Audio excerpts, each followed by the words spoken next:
У GTA 5 ми маємо 3 фінали. Перший – це вбити першого персонажа Тревора, другий – це вбити Майкла, або пройти так званий врятувати всіх. Більшість гравців завжди обирають останнє, бо він здається найбільш епічним і, можливо, справедливим в якомусь боці до кожного з персонажа, тому що ми всю гру проходимо за кожного персонажа. Але давайте на хвилину забудемо про геймерську логіку, подивимося на ситуацію як на реальність, з погляду реального життя. Якби ця історія відбувалася в реальному житті, то Майкл ніколи б не вижив. І сьогодні я поясню, чому смерть Майкла в GTA 5 це найбільша і найбільш реалістична кінцівка саме в GTA-шці. Стави лайк, підписка, підписуйся на нашого спонсора. Поїхали!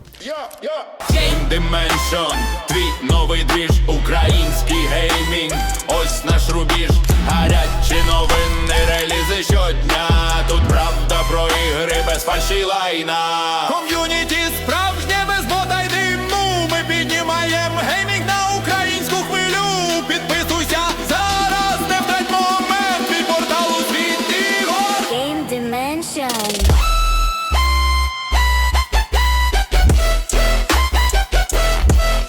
Розпочнемо з найпопулярнішого вибору – це вбивство Тревора. Чомусь більшість гравців роблять саме так. Rockstar подали це як логічний варіант, бо він божевільний, він неконтрольований, він створює проблеми, а Франклін із Майклом могли б від цього виграти, тобто, якусь мати вигоду по ім'ять, як то кажуть. Але подумайте самі, у Тревора немає серйозних ворогів, крім дрібних банд і власної психіки. Він ніколи не був під наглядом держави чи корпорацій. Вся гра показується і розповідає історію Тревора як незалежного персонажа від нікого. Так, він небезпечний, але в реальному житті це не причина для організованого замовлення. Тому цей фінал виглядає більш як моральний вибір людини, а не як реалістичний розвиток подій. Коли я читав коментарі і взагалі читав Reddit, то я багато де зустрічав саме таких коментарів, що я замочив Тревора і пишаюсь цим, тому що це найбільш правильна кінцівка, яка тільки може бути. Моя ж логіка, і дивлячись взагалі на логіку реальної людини, я думаю, що це не до кінця вірне рішення і не до кінця вірна, звісно, кінцівка. Ну а ви пишіть в коментарях, як вважаєте ви. Буде досить цікаво почитати, що ви взагалі думаєте на цю тему. Ну і звісно, давайте тепер поглянемо на Майкла. Це не просто грабіжник у відставці, як хтось може подумати. Це людина, яка пішла на угоду з ФБР і зрадила власну банду. Його офіційно вважають мертвим, і в началі грі, в принципі, це показується. Він живе під прикриттям у Лос-Сантосі, а його життя фінансується державною програмою захисту свідків. І ось тут ключовий момент, який потрібно розуміти. Жодна державна структура не дозволить такій людині довго існувати на волі, якщо він продовжує створювати хаос. А Майкл саме це і робить. Він робить вибухи, грабежі, викрадення людей, війни з мафією і багато чого ще. В грі, якщо я не помиляюсь, 65 чи 64 місії, і практично в кожній місії це дійсно Майкл, який, порушує закон, що, в принципі, логічно. Він занадто токсичний для такої системи, яка й так ледве його терпіла, тому що протягом всієї гри розповідається, як важко взагалі, які важкі відносини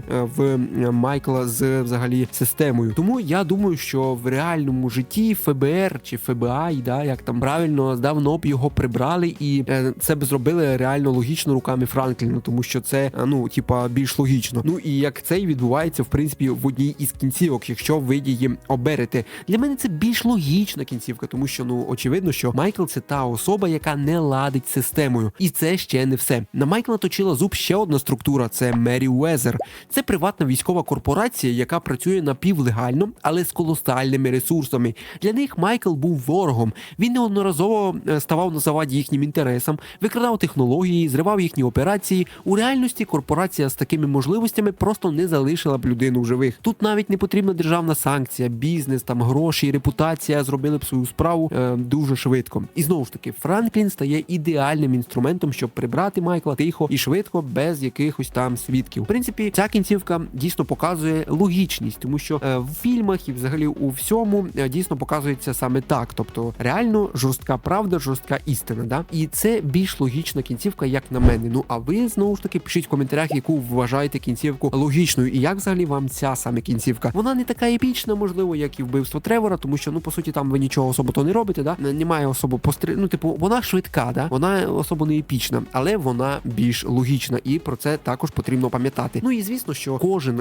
хто проходить GTA, малий відсоток дійсно обирає саме цю кінцівку. Я в перший раз, коли проходив її в 2016 році, також обирав кінцівку врятувати всіх, але це було максимально дивно. Вже потім, коли я перепроходив GTA раз за разом, я обирав саме ось цю кінцівку. І тут потрібно також, звісно, про це розуміти. Є ще один фактор, який робить смерть Майкла майже неминучою. Це його стосунки з Тревором. У грі ми бачимо, як Тревор роками тримає образу за те, що сталося в Людендорфі, за те, що Майкл зрадив його, підставив і залишив помирати, в принципі, в тій ситуації. Так, їхня дружба частково відновлюється по сюжету гри, але це лише на поверхні. У реальному житті люди з характером Тревора не прощали б такого, очевидно. Та й в самій грі показано, що Тревор не до кінця Майкла простив, тому що дійсно з секретних діалогів були різні витоки, і це все було дуже гарно видно. Тому ця кінцівка виглядає найправдоподібнішою з точки зору людської психології. І якщо ви не будете там плакати, нити і так далі,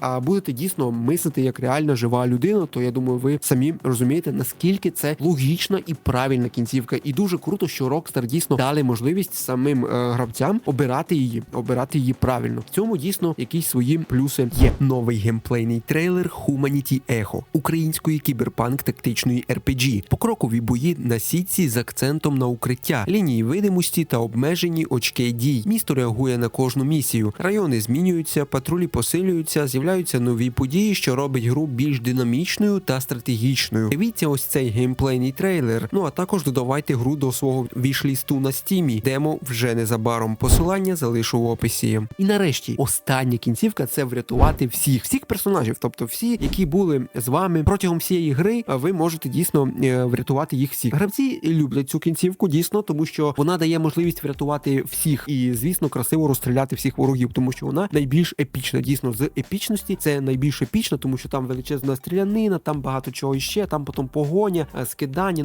багато всього. І це дійсно в плані епічності найепічніша місія і найепічніша кінцівка, яка тільки може бути. Тобто фінал ідеальний, такий ідеальний. Але чи можливо це в реальності? Давайте чесно, троє чоловіків не можуть перемогти армію ФБР, Меріуезер і мафію одночасно. Це кіношний більш варіант, який виглядає круто на екрані і епічно, знову ж таки, але в реальному світі це якась фантастика повна, тому що таке неможливо. Саме тому ця кінцівка найменш логічна з усіх, і вона виглядає досить по-дитячому. В реальному житті таке неможливо. А ви пишіть в коментарях, як ви вважаєте, можливо таке чи ні. Отже, яка правильна кінцівка в GTA 5? Знаєте, взагалі, кожна кінцівка по-своєму правильна, якщо говорити логічно. Ви можете в коментарях писати, скільки ви захочете, на вашу думку яка, але якщо ми говоримо про реалізм, то єдиний логічний варіант — це смерть саме Майкла Десанти. Він був занадто глибоко втягнутий у схеми ФБР, він мав ворогів у вигляді Меріуезер і Тревора і не мав жодного шансу вижити у цьому світі, де такі люди зникали без сліду і зникають до сих пір. Іронія в тому, що для більшості гравців цей фінал виглядає найбільш жорстоким, тому що там, у Майкла сім'я і всі діла, але насправді це найчесніше завершення історії. І для мене особисто це дуже логічна кінцівка. А ви пишіть в коментарях, що ви вважаєте взагалі